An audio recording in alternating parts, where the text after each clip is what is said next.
नमस्कार दोस्तों, आज हम एक और सीरीज चला रहे हैं दरअसल अरविंद केजरीवाल पर। हमने दिखाया दो सीरीज जो चलाई थी, जिसमें हमने दिखाया ईडी ने क्या क्या सबूत बटोरे हैं। मनी ट्रेल हमने दिखाया, क्या वाकई आने वाले वक्त में कुछ और नेताओं पर गाज गिरेगी। ये भी साफ है कि दरअसल किकबैक्स लिया गया, आरोप लगाया गया और उसके वो किकबैक्स का इस्तेमाल वो गोवा के इलेक्शन में।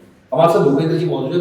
भूपेंद्र जी सोशल एक्टिविस्ट हैं, प्लस जो कंझावला कांड हुआ था दिल्ली में, उसकी जो न्याय दिलाने का काम जो अंजलि के परिवार को भूपेंद्र ने किया था। भूपेंद्र दिल्ली लिकर केस में भी जुट गए हैं लगातार। कई बार आरटीआई इन्होंने दाखिल की है, कई सारी इन्होंने एप्लीकेशन कोर्ट में दाखिल की है। अब इनसे पूछते हैं, आपकी काफी अच्छी रिसर्च है भूपेंद्र भाई जी इस मैटर को लेकर। मैं आपसे जानना चाहूंगा पर्टिकुलरली, ये सबको पता है कि फैक्ट्स क्या था, कैसे लिया गया। मुझे सिर्फ एक लाइन में बताइए, आने वाले वक्त में कुछ और नेताओं पर गाज गिरेगी? बिल्कुल सर, आने वाले वक्त पे जो भी इस पूरे ट्रेल में इन्वॉल्व थे, चाहे वो कैलाश गहलोत जी हों, उनको कल ऑलरेडी ईडी ने बुलाया था क्योंकि वो ग्रुप ऑफ मिनिस्टर्स का एक हिस्सा थे। इसके बाद जो वहाँ चंद्रप्रीत सिंह है, उसने बताया कि वो आगे विजय नायर और दुर्गेश पाठक राजेंद्र नगर दिल्ली से जो है आम आदमी पार्टी के मेंबर एमएलए हैं। और इसके साथ साथ एक और नाम जो मुझे लगता है कि आपको बताना बड़ा जरूरी है, जो गोवा के पूरे कैंपेन को आम आदमी पार्टी की तरफ से जो इंचार्ज थी, ऑफिशियल इंचार्ज, वो आपके दिल्ली की रेवेन्यू मिनिस्टर थी आतिशी जी। तो मुझे लगता है आने वाले दिनों में आतिशी जी को भी जो है ईडी बुलाएगा। ठीक है, मैं आपसे ये जानना चाहूंगा, ये सारे जो सबूत हैं, कैश तो कोई रिकवर हुआ नहीं। 45 करोड़ की हमने लास्ट टाइम बात की, ट्रेल जरूर चला, कैश कहाँ है? जब कैश नहीं होगा तो ऐसे में कैसे प्रूव करेगी? देखिए, आपने जो पिछले 2 एपिसोड में एक तो फॉरवर्ड और बैक ट्रेल बताया, मैं बहुत शॉर्ट में इसको फाइनल करूंगा कैसे इन्वॉल्व हुए। सबसे पहले जो फॉरवर्ड ट्रेल में कांतिलाल जो सागर पटेल ने आगे चंद्रप्रीत सिंह को 17 करोड़ रुपए दिए और प्रिंस को 16 लाख दिए और मोनकर को 27 करोड़ दिए। इनके जब सीडीआर खंगाले गए तो पता चला कि चंद्रप्रीत को तकरीबन 18 बार में ये पैसा दिया गया। जब कॉल रिकॉर्डिंग देखी गई तो वो ट्रेस हुआ। उसके बाद मोनकर को तकरीबन 16 बार ट्रैक हुआ। ये एसोसिएशन प्रूव हो रहा है चंद्रप्रीत का आम आदमी पार्टी से?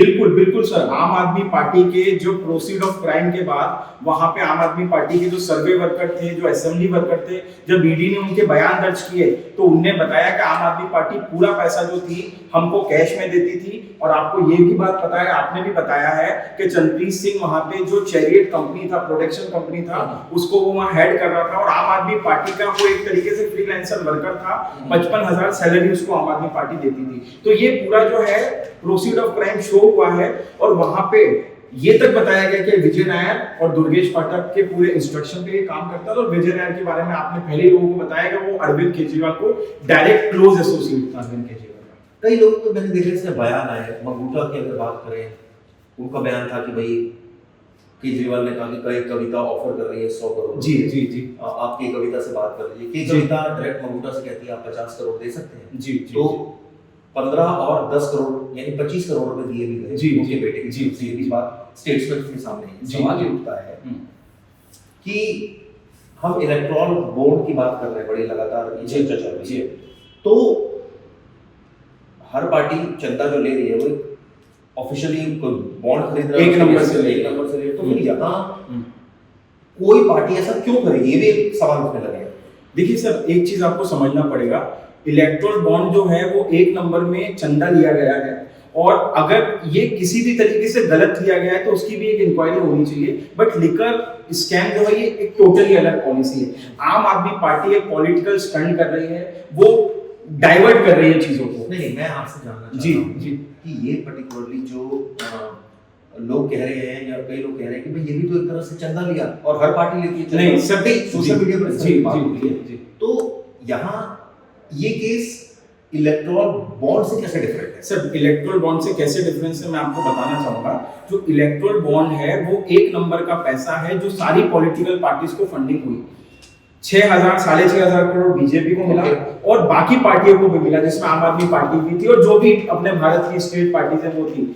बट ये जो पैसा था ये किकबैक्स के रूप में लिया गया। और आपको एक चीज समझना पड़ेगी, इलेक्ट्रल बॉन्ड आदमी अपनी खुशी से देता है। वो एक कॉर्पोरेट कंपनी होती है जो एक नियम के तहत कुछ परसेंटेज ऑफ फंड जो है पॉलिटिकल पार्टी को देती है।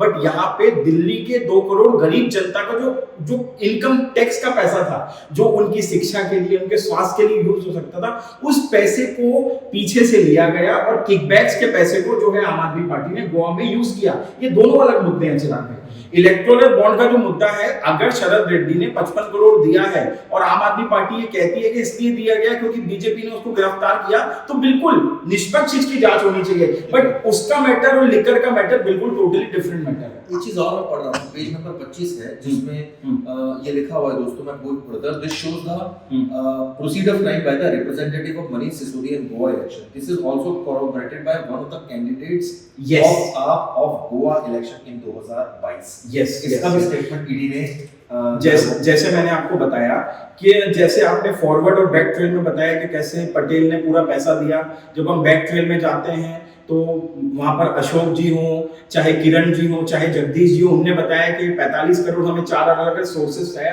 इसमें मैं एक इंपॉर्टेंट सोर्स की बात करूंगा, जो 25.5 करोड़ अशोक कौशिक ने दिया, जो के कविता का प्राइवेट सेक्रेटरी था, और उसने ईडी को बयान दिया कि 2 बड़े-बड़े कैश के भरे हुए बैग पहले तो उसने दिनेश अरोड़ा के यहाँ से लिए अभिषेक बोइनपल्ली के कहने पे, और 2 बड़े-बड़े बैग उसने नारायणा दिल्ली से लिए, और ये पैसा उसने किसको दिया? विनोद चौहान को। विनोद चौहान ने फर्दर ये पैसा अपने एम्प्लॉय माथुर को दिया और तारा को दिया, और इनने फिर ये पैसा चंदन को दिया। चंदन ने ये पैसा आगे किसको दिया?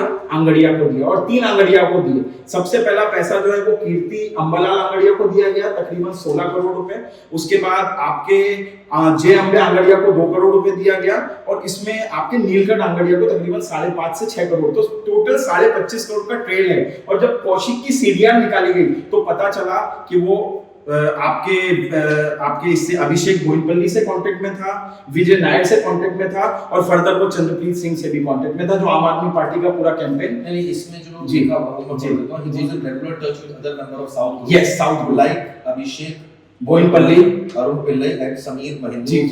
आप जब देवंग सोलंकी अंगड़िया पे आएंगे, जिसने 7 करोड़ 10 लाख रुपए दिए, जब उसकी सीडीआर रिकॉर्डिंग खंगाली गई तो उसने अपने स्टेटमेंट दिया है कि वो चंद्रप्रीत सिंह और प्रिंस कुमार से डायरेक्ट टच में था। आप देखिए, आप जब पढ़ेंगे, बिल्कुल आपने सही कहा। इस पर CDR of Arvind, it is clear that Arvind was in touch with. Arvind Singh वो शख्स था जो काम करता था किसके लिए? विजय नायर के लिए, और अभिषेक बोइनपल्ली का जो चैनल था, जो न्यूज अहेड चैनल था, उसमें वो as a production director Arvind Singh काम करता था। और इसने 7 करोड़ 10 लाख किसको दिए? आपके देवंग सोलंकी आंगड़िया को दिए। और ये प्रूफ हो रहा है। देखिए चिराग भाई, आम आदमी पार्टी बार बार कह रही है कि ये ईडी ने पूरा केस बनाया है। आपने और हमने पूरे 32 पेज की जो रिमांड फाइल थी इसको स्टडी किया है। तकरीबन 50 से ज्यादा किरदार हैं, और ईडी ने सारी किरदारों को तभी जस्टिफाइड किया जब उन्होंने सीडीआर खंगाला। तो इतने बनावटी किरदार कैसे आ सकते हैं? तो एक जहां पे आग लगी होती है चिराग भाई, वहीं पर धुआं होता है। मुझे एक चीज बताइए, आने वाले वक्त में कई और आम आदमी पार्टी के नेता, जो मैं पढ़ रहा था, दीपक सिंह एक नेता है जी दिल्ली के, उन पर भी ईडी ने रेड की थी। इसके अलावा कई और नेता भी आएंगे, क्योंकि ऐसा तो नहीं है कि दुर्गेश पाठक या दूसरे लोगों के टच में यही जो हमें दिख रहे हैं यही लोग हैं। कुछ और भी ऐसे प्लेयर हैं जो नोन नहीं है, शायद पॉलिटिकल नहीं है, या पॉलिटिकल है तो ऐसी हैसियत नहीं रखते जैसे ये लोग रखते थे, वो भी रडार में। मैं आपको एक बात बताना चाहता हूं, जब आप इसमें ईडी का पीएमएलए वाला एक्ट देखेंगे तो उसने कहा है the main beneficiary of this all 45 crore trail is आम आदमी पार्टी। आप 1-2 नेताओं की बात कर रहे हो, मैं कहता हूं ईडी ने पूरी की पूरी आम आदमी पार्टी को इसमें गुनहगार साबित किया है।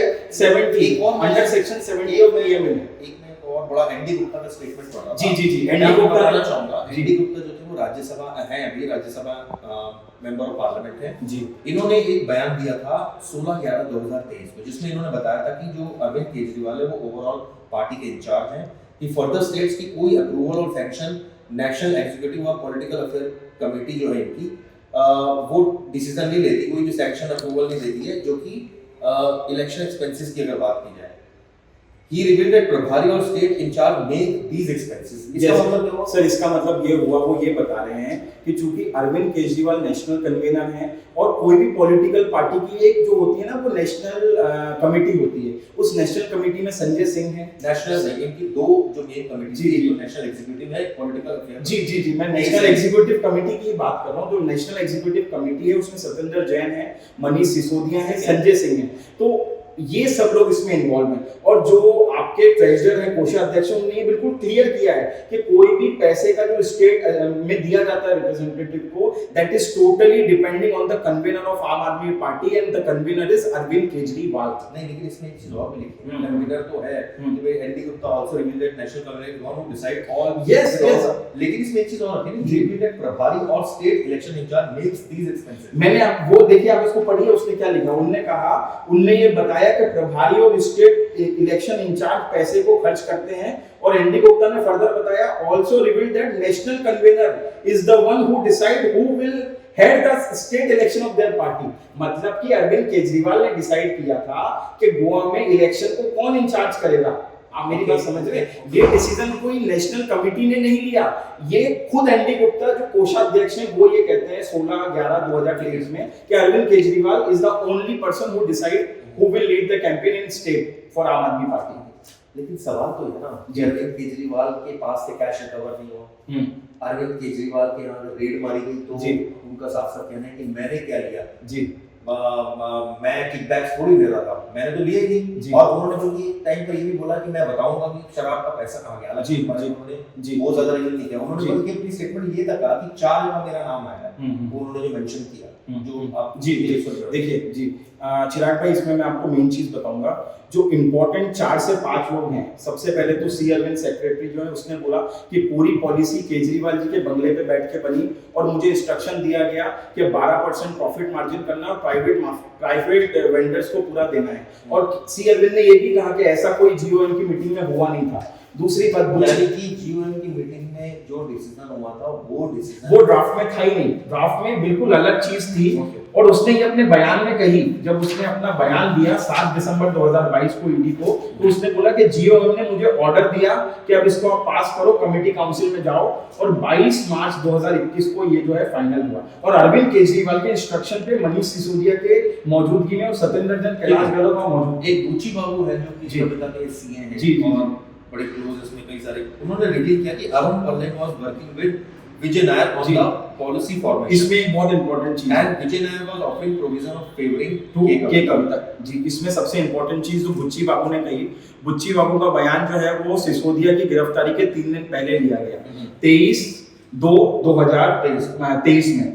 बुच्ची बाबू ने ये कहा कि जब मेरे फोन के डाटा रिवील्ड हुए तो ये पता चला कि जो ग्रुप ऑफ मिनिस्टर ने जो ड्राफ्ट फाइनलाइज किया था, उसके 2 दिन पहले ये ड्राफ्ट के कुछ पॉइंट्स किसने, विजय नायर ने अरुण पिल्लई और बुच्ची बाबू के फोन पे भेजे।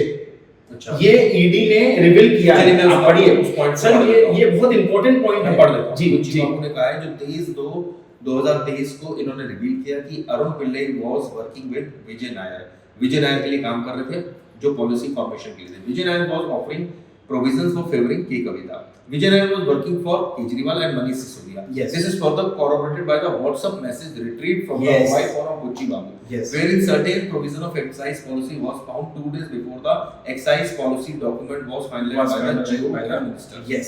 मतलब ये वो चिन्हित करता है। और इसमें आप अगला पॉइंट पढ़िए, ये बहुत स्ट्रॉन्ग एविडेंस है आम आदमी पार्टी के खिलाफ, केजरीवाल के खिलाफ और विजय नायर के खिलाफ कि आप मुझे बताइए, अगर कोई घोटाला नहीं है तो जीओएम का जो ड्राफ्ट था वो इन वेंडर्स को कैसे मिल गया? आप मेरे इस सवाल का जवाब दीजिए। अगर केजरीवाल जी ये कहते हैं कोई घोटाला नहीं हुआ, तो फिर ये साउथ ग्रुप को ये जीओएम की कॉपी 22 तारीख से पहले, जो 22 मार्च 2021 को जब वो ड्राफ्ट फाइनल हुआ, अपलोड हुआ, उससे पहले 20 तारीख को इनको कैसे मिल जाती है? आप बताइए कैसे मिल जाती है? इसमें तो ना 22 को फाइनल हुआ, हाँ, तो 2 दिन पहले उसको मिल गई। वो यही तो ट्रैक हुआ है व्हाट्सएप में कि 2 दिन पहले जो थी उसको मिल गई। मतलब ये जो है विजय नायर जो था वो पूरी तरीके से अरविंद केजरीवाल के अंडर में था। और अरविंद केजरीवाल ने उनको कहा था कि के कविता और साउथ के ग्रुप को आप सपोर्ट करो। आगे बढ़ते हैं। These checks also evidence of the fact that Vijay Nair is proposing favor in the policy of South के, यानी कि साउथ ग्रुप को ये विजय नायर कर रहे थे। लेकिन सवाल ये उठता है जी, अरविंद केजरीवाल के खिलाफ तो डायरेक्ट कुछ भी नहीं सर। कैसे नहीं अरविंद केजरीवाल के? बताइए, एक आम लोगों को बताइए कि आने वाले वक्त में एक बिल्कुल फेयर ओपिनियन जी, ये हम बात कर रहे हैं। नहीं, हम लोग जी बिल्कुल हमारा कोई ऐसा एजेंडा नहीं है कि हम अरविंद केजरीवाल के खिलाफ चला रहे हैं। हम तो जो ईडी का जी। जो है बात, हो सकता है कि जी, जी। सिचुएशन आगे जाके जी। ऑब्वियसली जी। अरविंद केजरीवाल अपना पक्ष रखेंगे, तो मुझे जी। 4 जो जी। पॉइंट बताए वो भी जी। जी। Clear cut. एक तो उन्होंने बताया कि किस तरह से ममता को जी। बीजेपी फेवर कर रहा है। जी। जी। उन्होंने ये तक बताया कि एक बार जिसमें नाम लिया गया ऐसे हजारों लोग मेरे घर में आते हैं। जी। जी। जी। 2 पॉइंट उन्होंने और रखे इस संबंध में। अब मुझे ये बताइए कि इस तमाम चीजों को ध्यान में रखते हुए क्या लगता है कि अरविंद केजरीवाल के लिए राह आने वाले वक्त में आसान है या मुश्किल? देखिए, आप ईडी के डॉक्यूमेंट के आपने सबसे पहले कहा कि अरविंद केजरीवाल इसमें कैसे इन्वॉल्व है, तो मैं इसका आपको जवाब दूंगा। सबसे इंपॉर्टेंट चीज है, जो मुगुंटा रेड्डी है उसने अपने बयान में 16 जुलाई 2023 में ये कहा, जब उसने 50 अंडर सेक्शन पीएमएलए में जब दिया और 164 सीआरपीसी में 17 जुलाई को बयान दिया, उसने कहा कि मैं जब दिल्ली आया तो मैंने पेपर में पढ़ा कि यहाँ पर लिकर पूरा प्राइवेटाइजेशन हो रहा है और मैं चाहता हूँ काम करना। वो केजरीवाल जी को मिलते हैं सर, 16 मार्च 2021 को 4:30 बजे सेक्रेटरीट में मुलाकात करते हैं और केजरीवाल जी से इच्छा जाहिर करते हैं कि मैं लिकर का काम करना चाहता हूँ, साउथ में मैं 71 ईयर से इस काम को कर रहा हूँ। तो केजरीवाल कहता है कि वो हर आदमी जो दिल्ली में काम करना चाहता है हम उसका स्वागत करते हैं। पर जो तेलंगाना के चीफ मिनिस्टर हैं, उनकी बेटी कविता ऑलरेडी हमारे कांटेक्ट में है। आपको मैं कहूंगा कि आप उनसे बात करें, मैं भी के कविता को कहूंगा वो आपको कॉल करेंगी। तो सर मुझे एक बात बताइए, ये फेवर ही तो है। उसके बाद जब आप राघव का बयान देखेंगे तो राघव ने क्या कहा कि मैंने के कविता को 25 करोड़ रुपए दिए 2 बारी में, और उसने भी ये कहा कि जब सर के कविता को ही वो पैसा मिला है। पीडी की फाइल में देखिए, जो अभिषेक बोइनपल्ली ने 15 करोड़ रुपए लिए हैं टी नगर के ऑफिस के पास चेन्नई में, और जो बुच्ची बाबू ने 10 करोड़ रुपए लिए सरवना अपार्टमेंट में, वो के कविता को ही पैसा डिलीवर हुआ है। आप जब ईडी की फाइल देखेंगे उसमें मैं नहीं लिखा पढ़ हुआ देता हूं जी। Cash to place in 2 occasion 28 March को 2021 को 10 करोड़ जो राघव के स्टाफ ने गोपी कुमार एड्रेस गिवन बाय जी, बुच्ची जी, बाबू जी, इन चेन्नई जी। and in June 2021 15 crore in cash was delivered by Gopi to an address given by Abhishek Boinpalli। जी, आप ये पढ़िए। On 20th March 2021 my father met K Kavita in her residence। ये she told that Mr. Kejriwal spoke to her about the meeting। आप जब इधर आएंगे, ये money का इधर एक जो है पॉइंट, इसमें मैं बताता हूँ। met my father, हाँ, around 28 March Mr. Bucci Babu asked me to arrange 10 crore to be paid to Mrs. Kavita। ये किसका बयान? सर ये बुच्ची बाबू का बयान है, जिसने 10 करोड़ रुपए लिए कविता के बिहाफ पे। सर मैं आपको क्या बता रहा हूँ, ये पूरा जो पॉलिसी बनाई गई थी, ये बिल्कुल इस तरीके से नहीं बनाई गई थी कि ये पकड़ी जाए। मैं ईडी और सीबीआई को बहुत मुबारकबाद दूंगा कि उन्होंने इस केस को, इतने पेचीदा केस को मजबूत केस बनाया है। अदरवाइज जिस चालाकी से एक आईएएस का दिमाग चला के केजरीवाल जी ने ये पूरा काम किया था, कभी भी ये पकड़ा नहीं जा सकता था। सर अगर डायरेक्ट फेवर लिए होते तो ऑब्वियसली बात है ये कब ही एक्सपोज हो जाता। बट आप एक समझिए एक चीज, इतने सारे किरदार साउथ लॉबी से के कविता, मगुंटा रेड्डी, अभिषेक बोइनपल्ली, अरुण पिल्लई, शरद रेड्डी, इतने सारे किरदार, सबकी सीडीआर मिल रही है, केजरीवाल से इन्वॉल्वमेंट है। सर ये सब बनावटी नहीं हो सकता ना। बनावटी ईडी 1 या 2 या 5 या 10 लोगों को बना सकती है। इतने सारे किरदार का सीरियल रिकॉर्ड मिलना, उसके बाद चंद्रप्रीत सिंह का आम आदमी पार्टी से इन्वॉल्वमेंट होना, ये सब चिन्हित करता है कि आम आदमी पार्टी ने लिकर स्कैम किया है। और ये हम नहीं कह रहे, ये ईडी की जो 32 पेज की रिमांड चार्जशीट है केजरीवाल की, वो कह रही है। और इसमें केजरीवाल जी अब लंबे अंदर गए। आपका कहना? मेरा ये कहना है केजरीवाल जी लंबे अंदर गए हैं,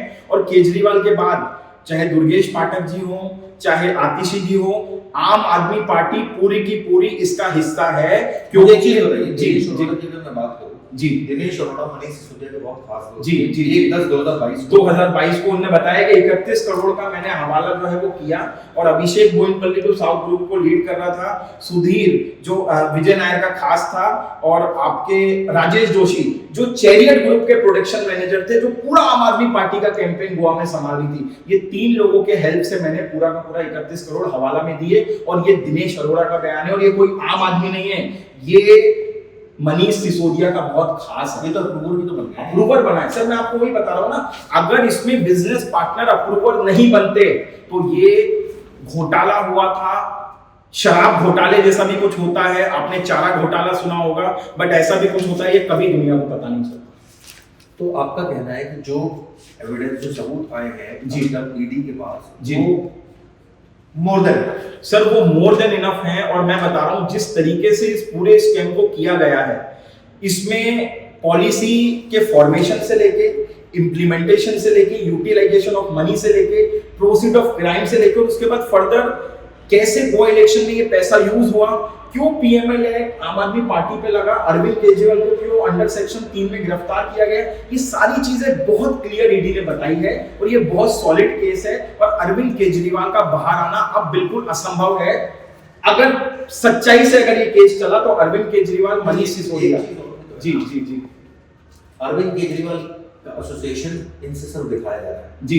अरविंद केजरीवाल के खिलाफ वो 5 ऐसे कौन से सबूत हैं जो यहाँ पे विटनेस गवाह दे रहे हैं। पहला मगुंटा स्टेट सर कह रहा है कि मेरे सामने मीटिंग हुई, मैं गया और केजरीवाल साहब ने कहा कि 100 करोड़ के कविता ने ऑफर किया है, आप के कविता से ले लो। एक तो ये प्रूव करता है कि अरविंद केजरीवाल से वो मिले जो स्टेटमेंट जी। उसके बाद राघव मगुंटा का बयान कि मेरे पिताजी से उन्होंने कहा कि के कविता हमको मिल चुकी है और आप भी आइए, बट हम लिकर पॉलिसी में विन विन सिचुएशन में कुछ करेंगे, बट हमें पंजाब और गोवा इलेक्शन के लिए हमें फंड की जरूरत है। ये राघव मुकुंदा का बयान है, आप चाहे तो खोल के देखिए। और ये बयान 26 जुलाई 2023 को अंडर सेक्शन 50 एमएलए में रिकॉर्ड किए गए और 27 जुलाई को 164 सीआरपीसी में राघव मुकुंदा ने, जो आपके मुकुंदा रेड्डी के बेटे हैं, उनने दिया। सर आप ये मैं ये देख रहा हूं राघव मुकुंदा का बयान है 26/7/2023 का जी जो कि रिकॉर्ड हुआ और ये 164 में भी 164 में 27 को रिकॉर्ड हुआ 27 को जिसमें कहा है कि 25 करोड़ अभिषेक को दिए गए, बुच्ची को दिए गए एज पर एग्रीमेंट ऑफ के Kavitha and his father. This cash तो उन्होंने बताया दो। Then my father went to and met the CM of Delhi in March 2021 to find out opportunity in the Tribal MLA थे उस समय। और सर ये देखिए then he said that Mrs. Kavita will contact my father coordinating with them for the funds. I was told my father, अच्छा इसमें ये देखिए सर, ये वाला बहुत important है। Mr. Kejriwal invited my father to come to Delhi and do business and said that he will support him in the new excise policy. In the return, he wanted some funding for upcoming election in Punjab and Goa. तो यानी ये जो बयान था, ये बयान एक तो ये अगेंस्ट जी। और सर इसके बाद सबसे इम्पोर्टेंट विजय नायर। सर विजय नायर ना तो दिल्ली सरकार में किसी पद पे है, ना वो कोई एसोसिएशन बताइए। नहीं, मैं आपको एसोसिएशन बता रहा हूँ ना। सबसे पहला एसोसिएशन जब उसने अपना बयान दर्ज कराया तकरीबन 18 नवंबर 2022 को, तो उसने ईडी में ये बयान दिया है कि मैं अरविंद केजरीवाल के सीएम कैंप ऑफिस से पूरा काम करता था। सर एक बात बताइए, विजय नायर कैंप ऑफिस में क्या कर रहा है? वो अरविंद केजरीवाल के कैंप ऑफिस में क्या कर रहा है? दूसरी बात उसने कहा कि कैलाश गहलोत को जो सरकारी बंगला दिया गया है वो उसको दिया गया था। सर सरकारी बंगला उसको क्यों दिया गया? क्योंकि वो अरविंद केजरीवाल उसके क्लोज एसोसिएट थे और वो पूरे टाइम उसको साथ में रखते थे। तो मैं कहूंगा पूरे इस स्कैम में जहां जहां विजय नायर आया है, आप मान के चलिए, और विजय नायर का इंप्लीमेंटेशन से लेके यूटिलाइजेशन से लेके प्रोसीड ऑफ क्राइम तक, आप सारी चेन में आपको विजय नायर कॉमन आदमी मिलेगा। विजय नायर से केजरीवाल कैसे? सर ये विजय नायर से केजरीवाल इसलिए, या दोनों की कोई ऐसी नहीं, आपको शरद रेड्डी का बयान भी इसमें आप देखिए। शरद रेड्डी ने जो बयान दिया, शरद रेड्डी ने कहा कि मैं जब आया तो मैंने अरविंद पिल्लई से बोला कि मैं दिल्ली में पैसा इन्वेस्ट करना चाहता हूं और मैं केजरीवाल से और मेन लोगों से मिलना चाहता हूं। तो विजय नायर के थ्रू वो केजरीवाल से मिलते हैं और केजरीवाल क्या कहते हैं शरद रेड्डी को, Vijay Nair is very smart boy, ये सारी चीजें मैनेज कर देगा, he will manage everything and he will make something win-win situation for everyone, just trust विजय नायर। और एक और चीज, बार-बार पूरी पॉलिसी में अरविंद केजरीवाल ने अगर किसी एक आदमी को पूरी तरीके से बैकअप किया है, दैट इज विजय नायर। मैं फिर कहूंगा आपके सारे दर्शकों को, आपको विजय नायर की भूमिका आप अगर जान गए तो आपको पता चल जाएगा कि अरविंद केजरीवाल कैसे इन्वॉल्व है। आप जब इसमें थर्ड पॉइंट पे मैं उनका स्टेटमेंट ही निकाल रहा था जो नहीं इधर नहीं सर, मैं स्टेटमेंट उनका निकालना चाह रहा था ताकि ये रशद के देखिए। आप शरद रेड्डी का ये लास्ट की लाइन पढ़िए, मैं पढ़ लेता हूं शरद रेड्डी का स्टेटमेंट। जी 25/4/2023 को इनका स्टेटमेंट रिकॉर्ड किया जाता है। इन्होंने बताया कि 2002 में कि as we are in investing in Delhi, I express my desire to Arun Pillai to meet the top bosses. मैंने ये एक्सप्रेस किया कि मुझे टॉप बॉसेस से मिलना है अरविंद केजरीवाल से। अरुण पिल्ले ने कहा कि मैं मिलवाता हूं आपको। इसके बाद ही coordinated with Vijay Nair and informed me that he has taken an appointment from them and accordingly I came to Delhi. ये दिल्ली आए और ये I was not to carry, इन्होंने कहा कि कोई मोबाइल फोन वगैरह मत लेकर आइएगा। SUV गाड़ी थी, उसने पिक किया। उसके बाद ये I asked Vijay whose house was it Vijay Singh ने पूछा घर किसका है, तो उन्होंने बताया कि ये सीएम का घर है। Hmm. Then I met Arvind Kejriwal for 10 minutes, वहाँ अरविंद केजरीवाल मुलाकात। तो ये बयान ये ये आपके प्रूव कर रहा है शहर कि वहाँ पर पहुंचे, ये थोड़ी प्रूव कर रहा है कि वो वहाँ पर किस बारे में बात हो रही है। सर मुझे एक बात बताइए, क्या आपने आज तक अरविंद केजरीवाल से खुद पर्सनली मुलाकात की है? नहीं। मैंने भी नहीं करी। सर मैं वही तो बता रहा हूँ, विजय नायर का एसोसिएशन था, तभी तो जो लिकर पॉलिसी में जो लोग इन्वॉल्व थे वो वाया चैनल ऑफ विजय नायर केजरीवाल और सिसोदिया से मिल रहे थे। तो यही तो एसोसिएशन प्रूफ कर रहा है। सर एसोसिएशन कैसे प्रूफ करेगा? अगर मैं किंग पिन हूँ किसी चीज का तो मैं डायरेक्ट थोड़ी पैसा लूंगा, मैं तो जो अपने 4 लोग मैंने अपॉइंट किए उनके थ्रू पैसा लूंगा। तो विजय नायर जो है वो अपॉइंटेड पर्सन था केजरीवाल का, आम आदमी पार्टी का, और ये खुद उसने कहा है कि जो पूरी पॉलिसी मेकिंग थी उसको कहा गया कि साउथ लॉबी को सपोर्ट करो, और इसके बनस्पत में साउथ लॉबी को होलसेल टेंडर दिया गया, L1 लाइसेंस दिया गया। और एक और बात आप जब पढ़ेंगे, L1 लाइसेंस साउथ लॉबी को देने में बहुत दिक्कतें आ रही थी। इसकी तरह अगर हम बात करें जी। जो इस मामले में गिरफ्तार हो चुके हैं, मनीष सिसोदिया जी। गिरफ्तार हो चुके हैं इस केस में। संजय सिंह गिरफ्तार हो चुके उनका हैं। क्या रोल था इसमें से? सर देखिए, as a deputy CM Manish Sisodia directly involve थे, क्योंकि केजरीवाल साहब का रोल तो बिल्कुल भी क्लियरिफाई हो गया।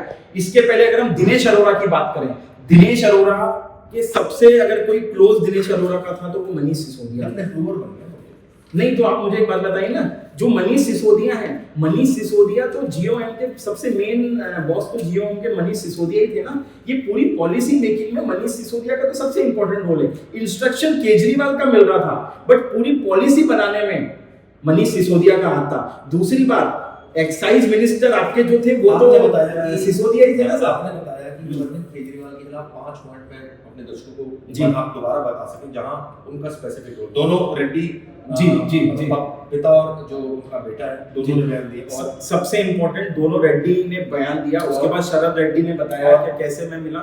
उसके बाद जो सबसे इंपॉर्टेंट मैटर है वो विजय नायर का है। विजय नायर के एसोसिएशन से सबसे इंपॉर्टेंट है। उसके बाद बुच्ची बाबू का के कविता से इन्वॉल्वमेंट, और के कविता का अरविंद केजरीवाल से मिलना और इन्वॉल्व होना, क्योंकि के कविता साउथ लॉबी को हेड कर रही थी, वो रिप्रेजेंट कर रही थी। तो ये 5-6 जो किरदार हैं वो ये चिन्हित करते हैं कि अरविंद केजरीवाल डायरेक्टली इसमें इन्वॉल्व थे।